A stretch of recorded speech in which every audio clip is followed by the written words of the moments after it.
Kita buka Alkitab kita di dalam satu kebenaran firman Tuhan.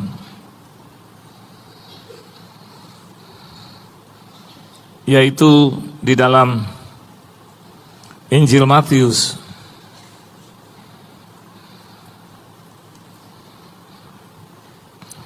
Injil Matius pasalnya yang ke-10. Matius pasalnya yang ke-10.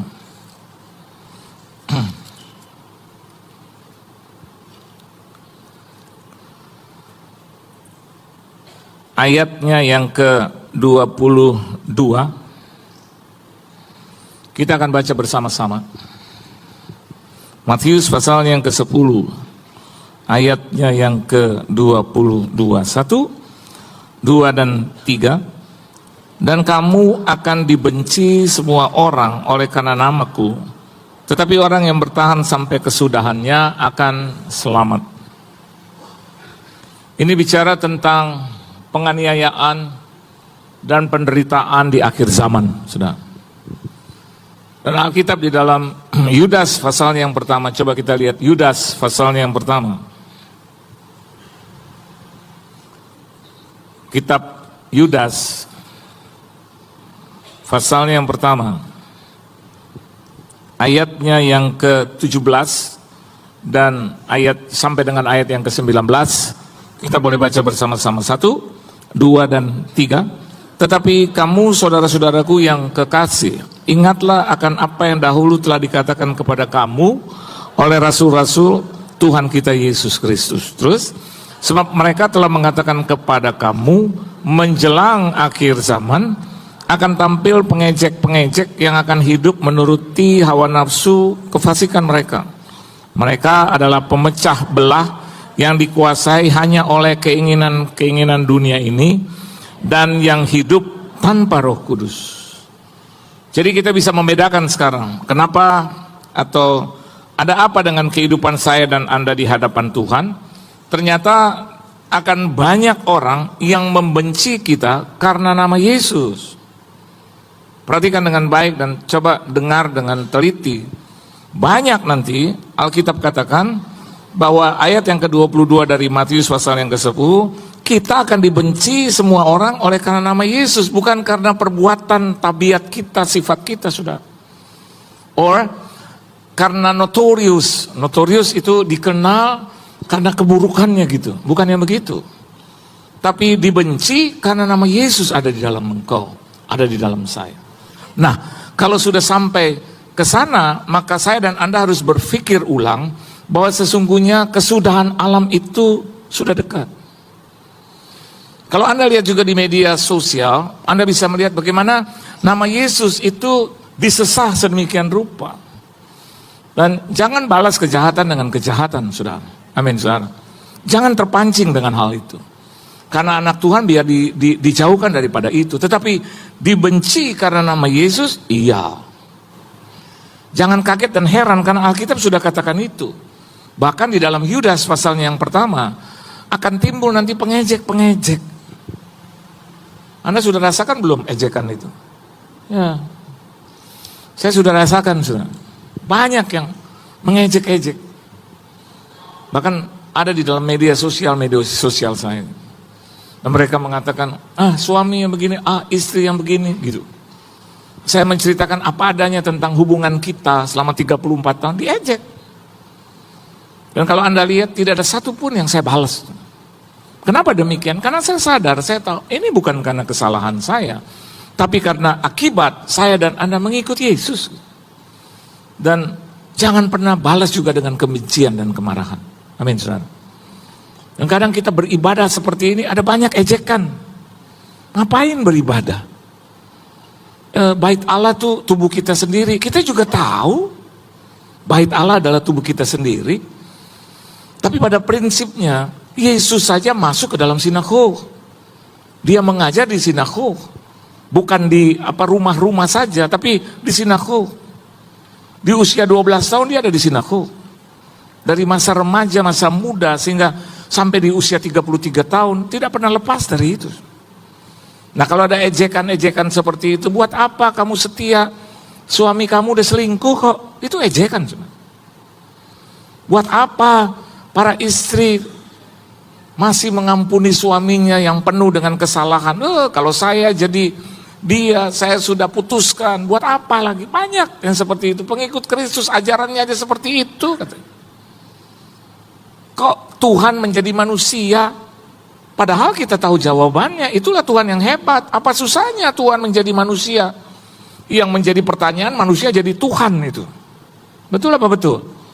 Kalau Tuhan jadi manusia mudah. Sama seperti kalau orang bilang, ngapain itu orang kaya raya terus turun ke bawah menjadi orang miskin? Mudah buat dia.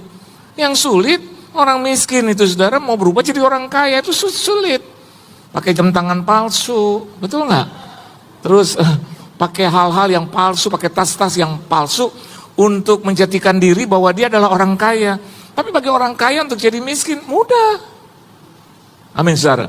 Apalagi kalau kita kenal Tuhan kita adalah Yesus Kristus yang sangat sempurna hebat itu. Dia menjelma menjadi manusia, apa susahnya? Justru saya dan Anda harus begini, terima kasih Tuhan. Kau mau menjadi manusia, kau merasakan penderitaan aku, dia rasakan. Dan hari ini kita bisa melihat di akhir zaman akan seperti itu. Dan kalau Anda juga lihat, ada 23, 24, 25 September udah liwat. Buktinya nggak ada pengangkatan. Saya mau katakan buat saudara, nggak usahlah jadi pengejek. Yang benar adalah begini, ya udah mungkin ini menjadi peringatan akan kita semua bahwa ternyata ini akhir zaman gitu loh. Dan kalau kita balas lagi dengan ejekan, berarti kita sama dengan mereka. Kita sama dengan orang-orang yang suka mengejek sudah. Jadi kalau ada orang yang hari ini belum bisa memberi di gereja ini, jangan diejek. Amin saudara. Harusnya kita berdoa, biarlah dia menjadi pemberi yang luar biasa.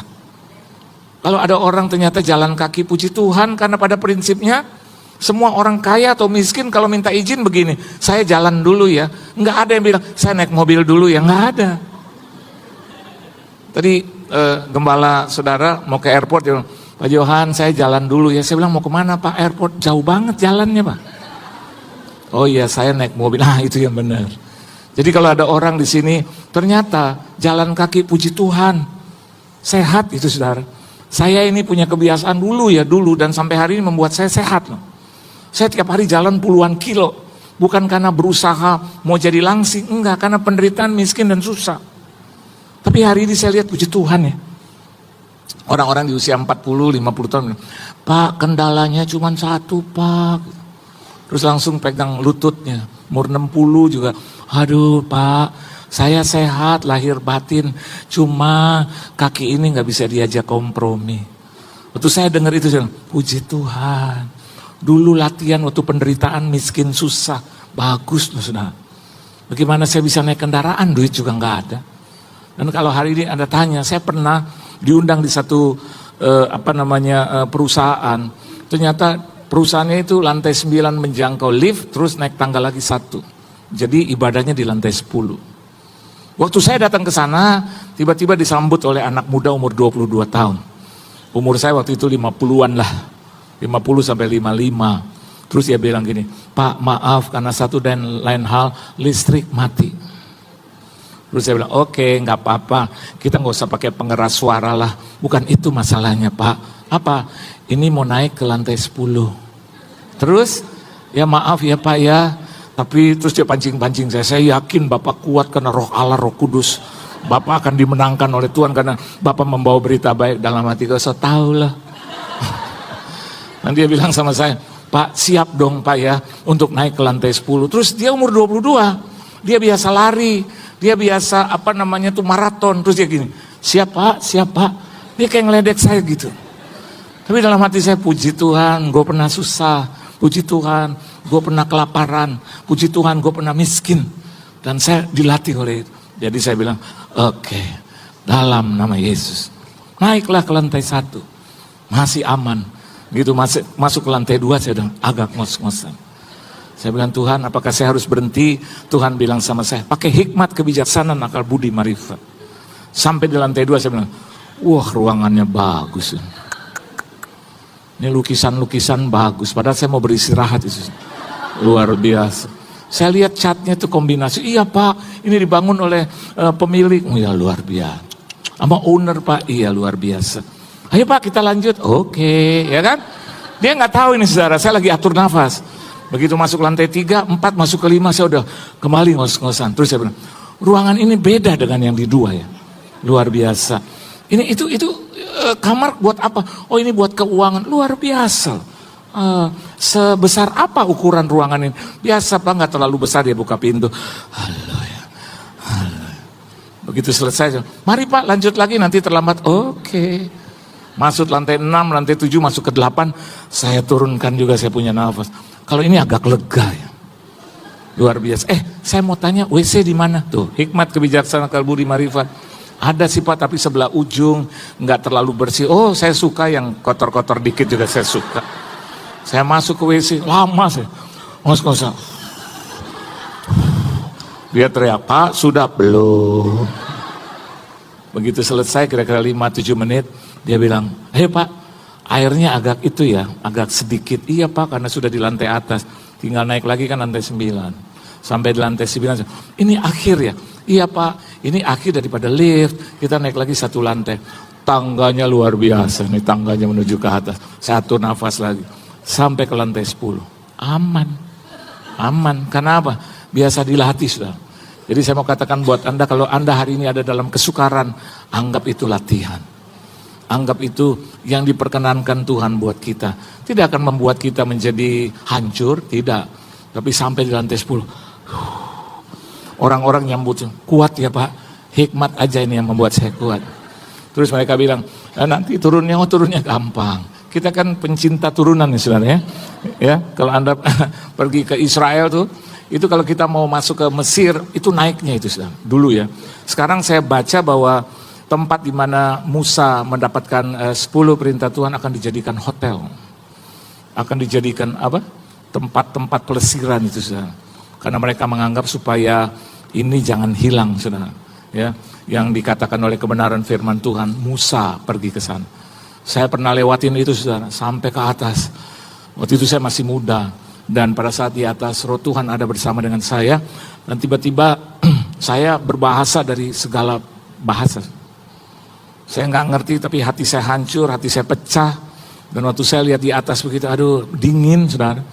Dan waktu saya menyembah Tuhan gitu, tiba-tiba mulut saya nggak bisa ditahan. Dan saya ngomong dalam berbagai bahasa. Yang bilang itu adalah orang-orang atau turis-turis yang ada di situ. Mereka bilang kepada guide kita, dan mereka juga bilang kepada teman-teman, itu dia berbahasa saya, itu dia berbahasa saya. Dan akhirnya saya dikerumuni oleh banyak orang. Saudara. Mereka ngomong apa gitu. Ada beberapa bahasa gitu, ada sampai 7-8 bahasa. 9-10 kali, sampai berputar terus, sampai berhenti. Dan saya ingat, for the first time, di khalayak banyak orang, saya mendapatkan kehormatan itu. Saya mau katakan buat saudara hari ini, di tengah-tengah masalah dan persoalan kita, bahkan di akhir, di penghujung zaman ini, jangan merasa bahwa ini adalah penderitaan yang hebat. Pada saat antikris itu akan datang, saya dan Anda akan diangkat oleh Tuhan. Oleh sebab itu pastikan JCC di tempat ini adalah tempat latihan. Supaya saya dan Anda pada waktunya rapture itu terjadi, kita naik bersama-sama. Saya suka dengan Bapak ini. Bapak ini walaupun dalam posisi itu tapi menghadapnya ke saya. Luar biasa, dan dia liatin saya. Saya belum bicara dia udah tahu kayaknya mau kemana ini. Pasti Indonesia Timur ya Pak? Oh. Orang apa Pak? Ambon? Ya? Ambon. Fam apa Pak? Luar biasa. Walaupun saya kurang dengar tapi saya tahu. Saya ada cerita tentang orang Ambon Pak. Ini cerita teman saya. Nama dia tuh Heri tapi Heru. Ada kan Fam tapi Heru. Tapi Heru, Christopher tapi Heru. Tapi orangnya namanya Heri. Dia ketemu dengan teman saya orang Jawa. Hamba Tuhan. Terus ngobrol, dia bilang, siapa nama ini Abdil? Ya Pak Abdi gitu. Bapak siapa? Heri, tapi Heru. Orang Ambon kan begitu. Kalau dia ngomong kayak dinyanyikan. Ale pun nama siapa Heri, tapi Heru. Ale siapa? Gitu. Ale siapa? Nah gitu. Terus dia bilang, saya Heri, tapi Heru. Nah ini orang Jawa, oh. Dia lepas, loh kalau gitu Bapak Heru. Bapak ini namanya Heru, suka bercanda. Nah Ambonnya baru kenal, tahu sendiri kan orang Ambon, tegas. Sing, Beta Heri. Tapi Heru. Ya berarti Bapak Heru. Saya lagi bikin kopi, saya lihat ribut berdua sudah. Saya Heri, jangan dipindah-pindah, saya Heri, tapi Heru ya, tapi Bapak itu Heru. Buat apa Bapak ngomong gitu ya, saya tahu Bapak bercanda, Bapak tuh Heri. Aduh, begitu saya tahu persoalannya, oh karena marga tapi Heru sudah.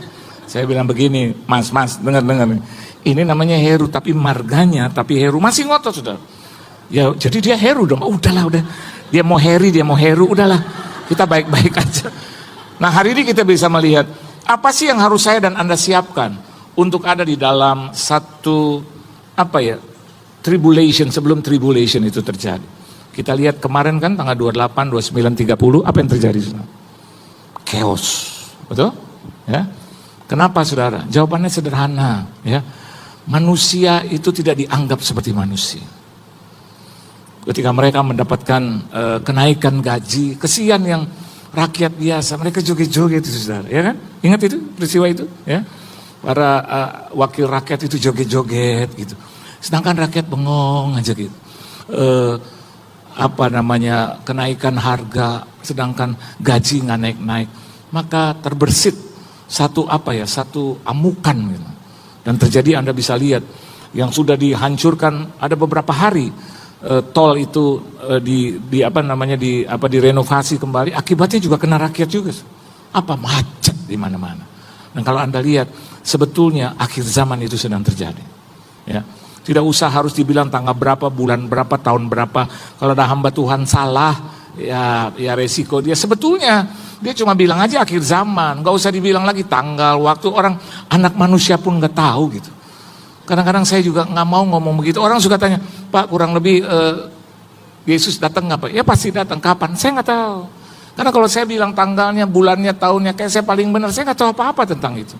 Yang tahu adalah Bapa di surga, saudara. Tapi satu hal yang saya dan Anda perlukan, siapkan diri kita dengan baik. Amin. Siapkan diri kita dengan baik. Supaya nanti Anda terangkat, saya juga terangkat. Kita ketemu di tengah-tengah ya Pak.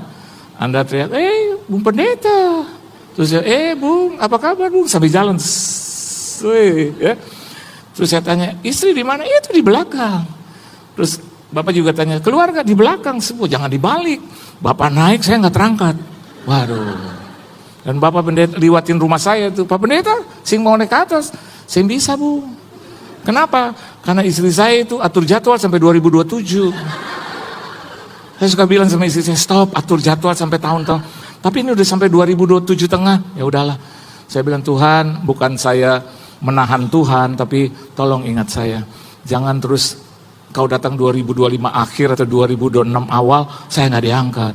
Kalau saya tanya Tuhan, kenapa kau nggak angkat saya? Selesaikan dulu, kau punya tugas dan jadwal kan? Saya bilang tidak seperti itu. Yuk, kita baca bersama-sama di dalam kebenaran firman Tuhan. Apa yang saya dan Anda harus siapkan? Atau hal apa yang tertantang untuk ada di dalam satu penempatan diri di akhir zaman itu. Coba kita lihat dalam Matius pasal yang ke-10 ayat 16. Ayo baca sama-sama saudara.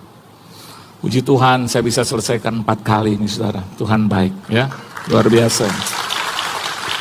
Dulu sih waktu masih muda Bung gampang 9 kali karena tenaga masih ada. Dulu istri saya juga masih muda. Jadi kalau kita pagi-pagi 4:30 pagi, saya pernah ada di Cijantung situ di ujung. Ada gereja di dalam situ.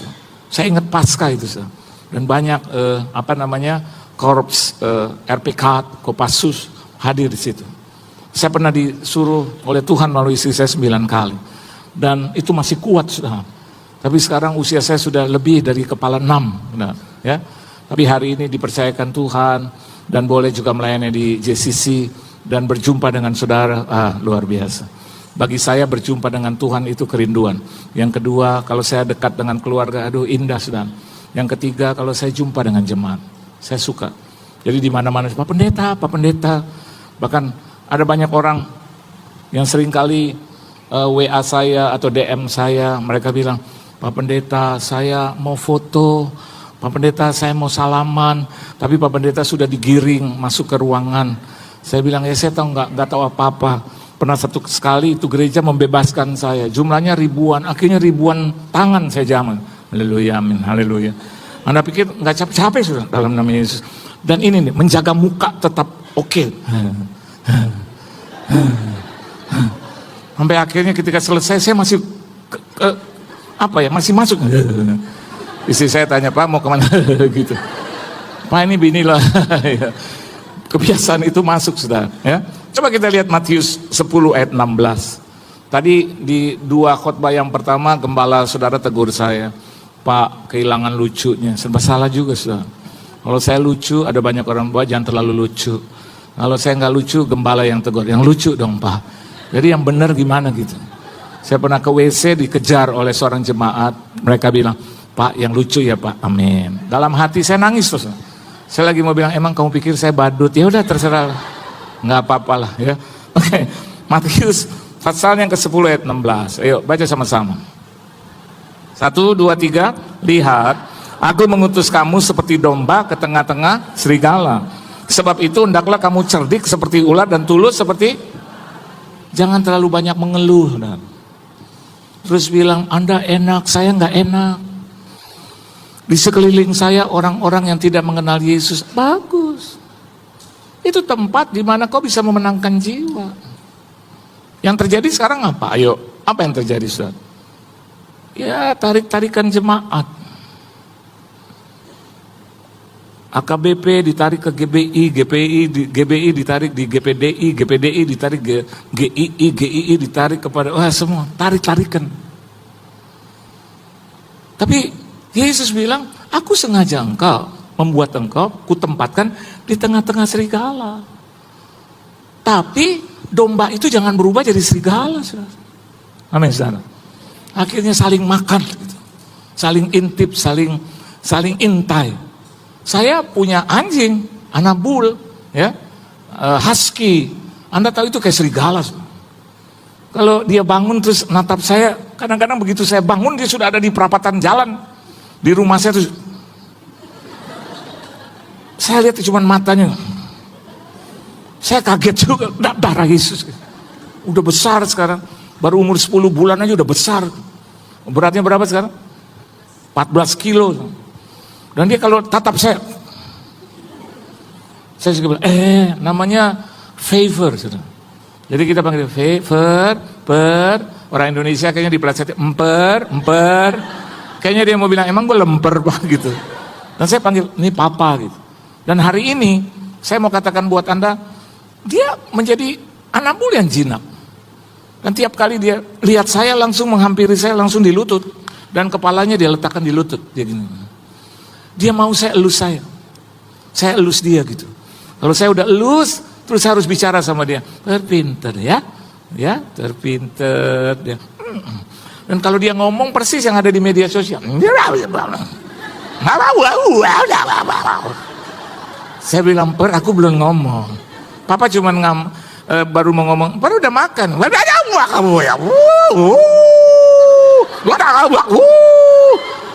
Masih pagi, jangan ganggu tetangga ya. Gitu. Dan saya lihat, saya nggak ikut dia, tapi dia ikut kita. Halo, Anda dan saya ditempatkan di situasi seperti itu.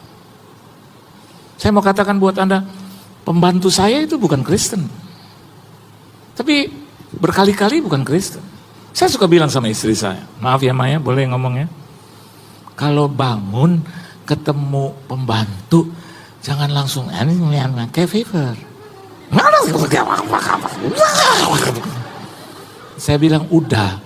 Mama saya itu selalu mengerjakan dulu sendiri, terus baru dia suruh pembantu. Kamu udah masak air, ngomongnya aja lembut. Pembantu saya bilang, belum Bu. Masak dong. Saya bilang sama mama saya, Ma kalau begitu terus Ma, ini semua mau jadi pembantu. Karena diperlakukan begitu. Mama saya tuh lembut.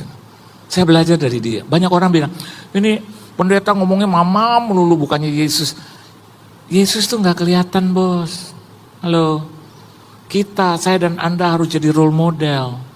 Kalau memang Yesus ada di kita, dong perlihatkan dong. Betul gak? Jangan cuma Yesus. Iya betul. Jangan Yesus, darah Yesus. Orang bukan bertobat jadi takut. Sebentar, darah Yesus. Padahal dia apa itu? Apa namanya itu? Latah. Darah Yesus. Saya mau katakan buat Anda, bukan hanya dalam bentuk kata-kata. Ini bicara tentang moral. Hendaklah engkau cerdik seperti ular, tapi tulus seperti merpati. Orang Kristen jangan tukang makan orang lain. Begitu lihat orang lain, aduh, ini kayaknya aneh, gue makan, jangan. Saya kalau diundang ke gereja manapun tanya nih istri saya dan seluruh keluarga, saya nggak pilih-pilih, Pak. Saya diundang ke gereja yang, aduh, menurut hemat saya, ya saya seneng gitu. Cuman gembala sidangnya aja begitu lihat saya gini,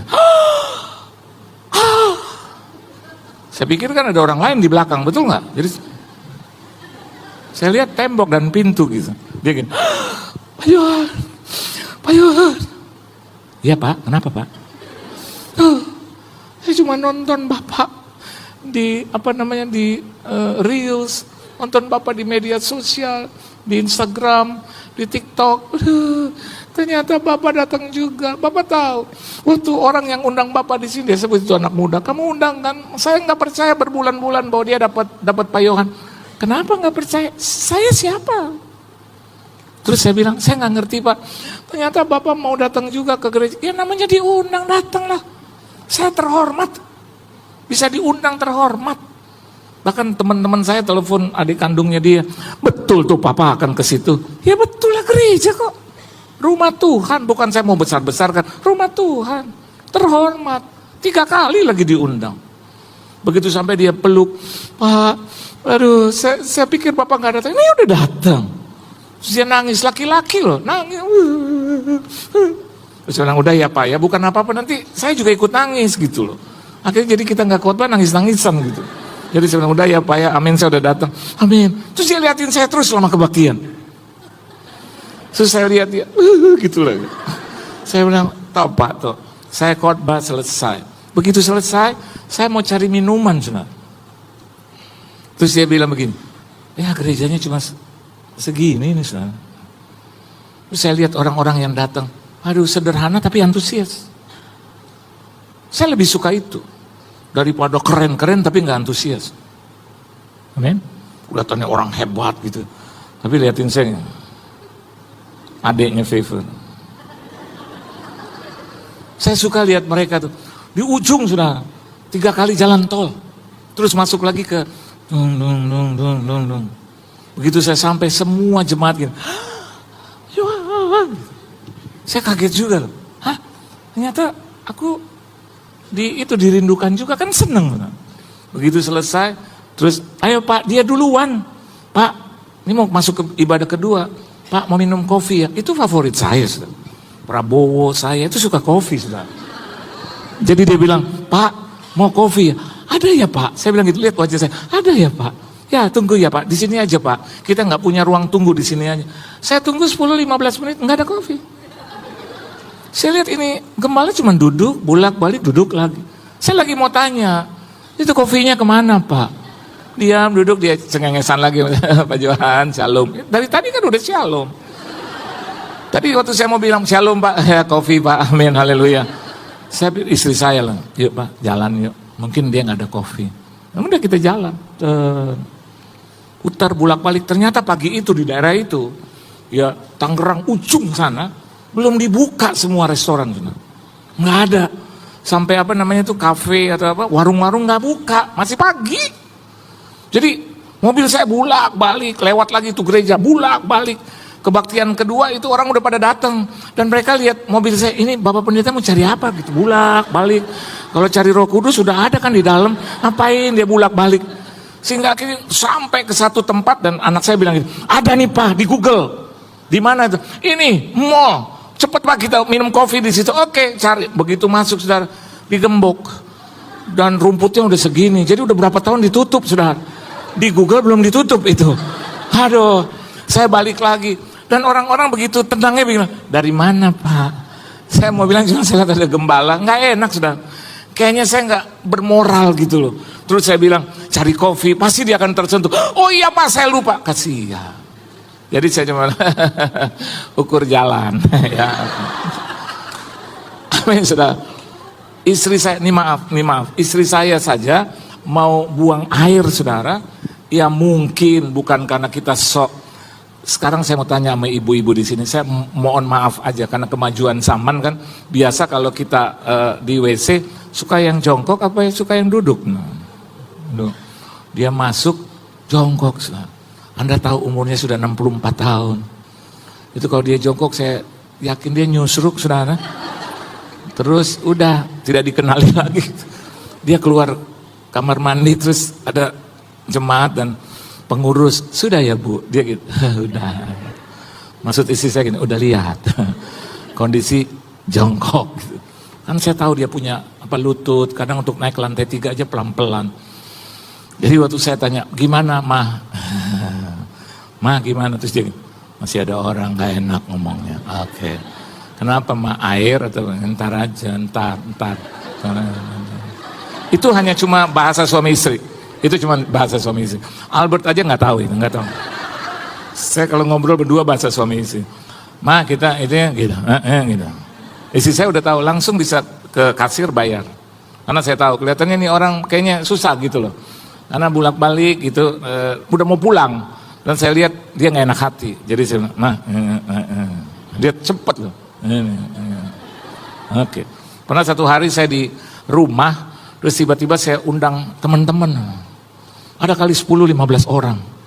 Terus saya bilang, Ma siapin tuh semua makanan. Itu mah semua. Ya, bikin kopi mah, bikin kopi. Dia dari jauh. Bikin aja. Bikin aja. Awal-awal pernikahan. Ya udah, Ma jangan bikin malu. Udah bikin. Ternyata dia matiin lampu, saudara. Dari listrik tuh dari depan, buk gitu kan. Orang-orang pada kaget, terus dia bisikin. Nggak ada makanannya gitu.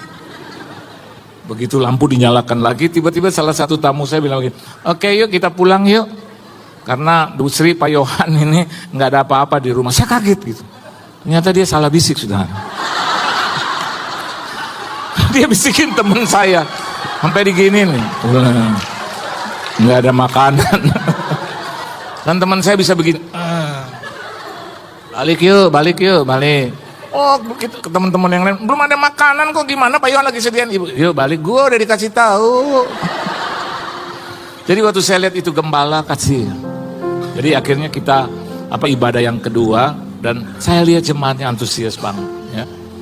Dan saya bukannya tergeraklah hati Tuhan itu, moral itu. Saya bukan pendeta yang kaya raya, enggak. Tapi kalau saya lihat mereka, terus saya bilang begini, jemaat Tuhan diberkati, amin gitu, amin gitu, antusias. Dan akhirnya saya bilang, nanti Natal bikin di mana? Mereka bilang, terus gembala bilang, di sini Pak. Terus saya bilang, oke lah, nanti kalau di sini tanggal berapa ya? 25 Pak, bikin ibadah berapa kali? 2 kali Pak. Oke, puji Tuhan. Jadi begini, makanannya dari saya. Itu semuanya, amin, haleluya. Rasanya ada sesuatu yang lepas. Sesuatu yang lepas untuk memberkati, tapi terikat dengan sesuatu yaitu biaya, sudah. Jadi saya, begitu lepas, saya bilang, saya berkati ya buat Anda makan, minum, Natalan, ya saya berkati 10 juta. Mereka bilang, amin, terlepas. Tapi ada yang terikat, sudah. Di leher gitu. Terus istri saya bilang begini, kamu luar biasa. Enggak, itu kelepasan aja mah ya, kelepasan. Dan akhirnya itu gembala peluk saya. Begitu saya mau masuk mobil, dia peluk lagi. Dia bilang, Pak, kapan kesini lagi? Saya bilang, mungkin menjelang Yesus datang kali yang kedua. Moral kita, saudara, moral. Kalau Anda lihat ada sesuatu yang butuh engkau, biarlah berbelas kasihanlah engkau. Pakai dengan hikmat, cerdik seperti ular. Seperti tadi istri saya, kan cerdik. Cuman salah pegang kuping aja gitu. Petan gak ada apa-apa gitu. Akhirnya teman baik saya yang berasa gitu. Ayo, pakailah hikmat, kebijaksanaan, akal budi, marifat. Kalau Anda tahu mau ibadah, beribadahlah sebelumnya tidur gitu. Jangan di gereja tidur. Halo, amin. Biar Tuhan lihat. Saya suka juga lihat ibu ini. Hari tadi ibu ini. Saya lihat gerakan itu. Ternyata saya pikir dia mau terbang. Tapi ternyata dia ketawa. Iya. Tuhan Yesus memberkati saudara. Beri tepuk tangan yang meriah buat Tuhan.